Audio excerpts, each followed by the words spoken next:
Hello साथियों, जैसा कि हम आपको बताए थे कि आज हम एम्प्लॉयमेंट एक्सचेंज जाएंगे और यहाँ पे अभी हम आए हुए हैं और यहाँ पे बैठे हुए हैं भी।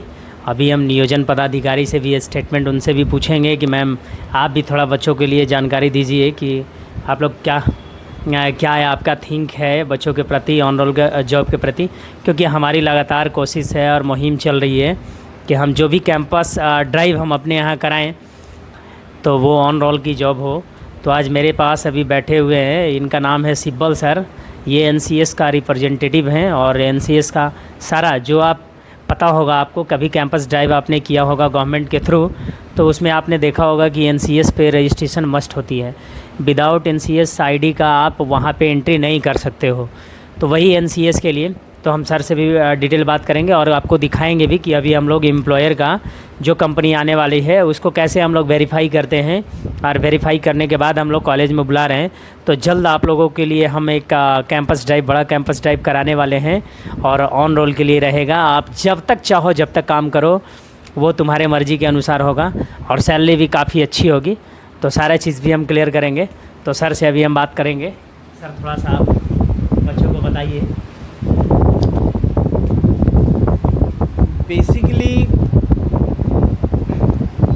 एनसीएस पोर्टल जो है वो जॉब सीकर्स और एम्प्लॉयर दोनों के लिए बहुत इम्पॉर्टेंट है। और एनसीएस एक ऐसा प्लेटफॉर्म है जहाँ पे कोई भी बच्चा अगर अपना रजिस्ट्रेशन कर लेता है तो उसके फीचर्स को वो देख सकता है, उसके बेनिफिट पा सकता है और उसके कई सारे एडवांटेज भी हैं। तो जैसा कि बेसिकली हम लोग जॉब सीकर्स के बारे में बात करते हैं तो कई बार ऐसा होता है कि जो एनसीएस पे रजिस्टर्ड एम्प्लॉयर होते हैं वो एम्प्लॉयर अपनी वैकेंसीज़ को लेके आते हैं और वैकेंसीज़ लेके हमारे पास आते हैं कि हमें 200 कैंडिडेट चाहिए, 300 कैंडिडेट चाहिए, हमें कोई टीचर चाहिए, हमें नर्स चाहिए, या फिर डिफरेंट सेक्टर में कोई ना कोई हमें चाहिए। तो हमारे पास क्या होता है कि हमारे पास ऐसे जॉब सीकर्स आते हैं कि सर हमें जॉब चाहिए। तो हम लोग क्या करते हैं, भैया कि ठेलो आपको हम जॉब देने का कोशिश करते हैं। तो हमारे पास जिस तरीके का जॉब उपलब्ध होता है हम लोग उस तरीके के कैंडिडेट को मोबिलाइज़ करते हैं और मोबिलाइज़ करने के बाद फिर हम लोग कैंडिडेट को यहाँ पे बुला के उनका इंटरव्यू कंडक्ट करा देते हैं। जब कैंडिडेट इंटरव्यू में पास कर जाते हैं और वो इंटरेस्टेड होते हैं कि मैं इंटरेस्ट दिखाता हूँ कि मैं कंपनी में काम करना चाहता हूँ, तो हम लोग उसको व्यक्ति को कंपनी में भेज देते हैं। अब जैसे कि हमारी एम्प्लॉयमेंट एक्सचेंज में कोई भी वैकेंसी नोटिफाई होती है तो उस वैकेंसी में हम लोग उस तरीके के कैंडिडेट को बुलाते हैं। अगर किसी ने बोला हमें आईटीआई के कैंडिडेट चाहिए, डिप्लोमा के कैंडिडेट चाहिए, बीटेक कैंडिडेट चाहिए, तो हम लोग उनको बुला के वहाँ पे इंटरव्यू कंडक्ट कर देते हैं। इसमें क्या होता है कि एक आईडी होता है जो कि स्टूडेंट का भी होता है और एम्प्लॉयर का भी आईडी होता है। स्टूडेंट अपनी आईडी के थ्रू लॉगिन करने के बाद डिफरेंट सेक्टर के डिफरेंट वैकेंसी में अप्लाई कर सकते हैं और जो वैकेंसी में वो अप्लाई करते हैं वो वैकेंसी डाली जाती है एम्प्लॉयर के द्वारा। एम्प्लॉयर का भी आईडी होता है, उनका भी लॉगिन आईडी क्रेडेंशियल्स होता है। वो अपने लॉगिन आईडी और क्रेडेंशियल के बाद वैकेंसी को नोटिफाई करते हैं। जो वैकेंसी एम्प्लॉयर नोटिफाई करते हैं उसी वैकेंसी को बच्चे अप्लाई करते हैं। अभी रिसेंटली हमने यहाँ पे एल&टी कंपनी के लिए यहाँ पे एक ड्राइव कंडक्ट किया था जिसमें हमारे पास काफ़ी संख्या में बच्चों ने इंटरेस्ट दिखाया था। जहाँ पे एम्प्लॉयर ने अपने वैकेंसी को नोटिफाई किया, बताया कि सर हमें इस तरीके की कैंडिडेट की ज़रूरत है, हम लोग उनको करोड़ों रुपए के लागत से बने हुए इंफ्रास्ट्रक्चर में उनको ट्रेनिंग देंगे और बच्चे को अपने यहाँ वैकेंसी दे देंगे फर्स्ट पार्टी पेरोल पे। तो कैंडिडेट इंटरेस्ट लिए क्योंकि एल&टी काफ़ी बड़ी कंपनी है और कैंडिडेट अपने आप आवेदन देना स्टार्ट किए। अब कैंडिडेट आवेदन देने के बाद जैसा कि आप देख सकते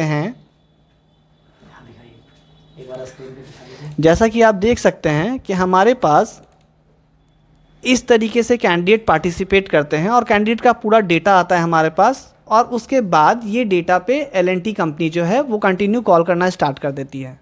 ठीक है, और इस तरीके से कैंडिडेट को कॉल भी आ जाता है कि आप जॉब करना चाहते हैं तो जॉब करें और अन्यथा आप अगर दूसरी अपॉर्चुनिटी देखना चाहते हैं तो हमारे पास हर तरीके की अपॉर्चुनिटी उपलब्ध है। तो इस तरीके से एनसीएस अपने तरीके से काम करती है। इसके अलावा कुछ ऐसे फीचर हैं एनसीएस पे जिसको आजकल के बच्चे सिर्फ कर सकते हैं, क्योंकि यहाँ पे बच्चे सिर्फ जॉब ही नहीं करना चाहते, अपने करियर में भी कुछ आगे करना चाहते हैं। चाहे वो IT सेक्टर में करना चाहे, वो चाहे साइबर सिक्योरिटी में करना चाहे, चाहे वो किसी भी सेक्टर में काम करना चाहे। अगर वो व्यक्ति चाहेंगे तो अपने आप को एम्प्लॉयबिलिटी टेस्ट देना चाहते हैं, वो भी उपलब्ध है। अगर आपको नहीं पता है कि आपको किस सेक्टर में जाना है, किस सेक्टर में आपको अपना करियर बनाना है, आपको नहीं पता है, एनसीएस आपको साइकोमेट्रिक टेस्ट भी ऑफर करता है। आपको अगर लगता है कि आपका आईटी स्किल उतना कुछ खास नहीं है और ना ही आपके पास पैसे हैं उस कोर्स को करने के लिए, तो एनसीएस आपको डिजी सक्षम के माध्यम से जावा, पाइथन, अजूरे, एडवांस एक्सेल इत्यादि की कोर्स करवाती है, जहाँ पे सर्टिफिकेशन आपका माइक्रोसॉफ्ट कंपनी के द्वारा होता है। कई सारे ऐसे गवर्नमेंट बॉडीज हैं जो एनसीएस के साथ जुड़े हुए हैं, जहाँ से आपको कंटिन्यू वैकेंसी नोटिफाइड होते रहती है।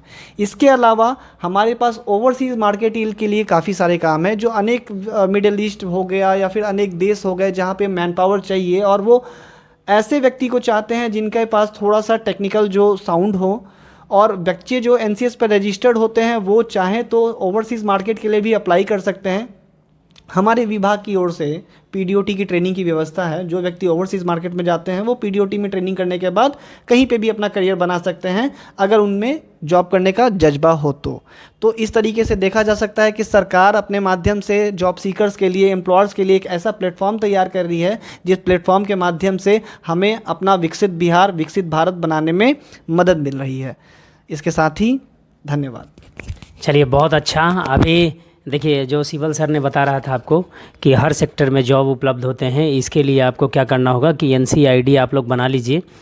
जो बच्चे अभी तक अप्लाई नहीं किए हैं तो आप लोग साइबर कैफ़े में भी जाएंगे, या फिर अपने ज़िला के नियोजनालय ऑफिस में भी जा कर के आप वहाँ पे अपना नाम दर्ज करा सकते हैं। तो आप लोग सभी लोग जब भी कैंपस अटेंड करने आए तो NCS ID बना लीजिए आप लोग, ताकि यहाँ पे अब हम लोग को सोच है कि एक बेहतर सेवा दी जाए, और जो बच्चे ITI करके चाहे 10th-12th करके जो बेरोज़गार हैं उन लोगों को अच्छा से अच्छा रोज़गार मुहैया कराया जाए। और कंपनी से लगातार मेरी कोशिश है, लगातार अच्छी अच्छी कंपनी से हम टाई अप कर रहे हैं, और आप लोगों को अस्थायी नौकरी का जो हमने कमिट